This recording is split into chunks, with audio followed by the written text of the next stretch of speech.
নাহমাদুহু ওয়া নুসাল্লি আলা রাসূলিহিল কারীম আম্মা বা'দ। আসসালামু আলাইকুম ওয়া রাহমাতুল্লাহি ওয়া বারাকাতুহু।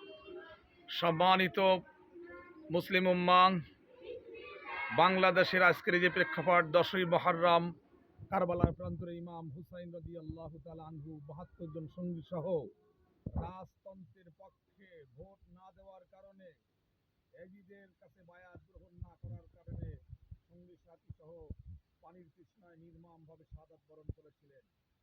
তো আজকের বাংলাদেশের প্রত্যেকটা মুসলমানকে আমি আহ্বান জানাই, এই কারবালার শিক্ষাকে নিজেদের জীবনে বাস্তবায়িত করি।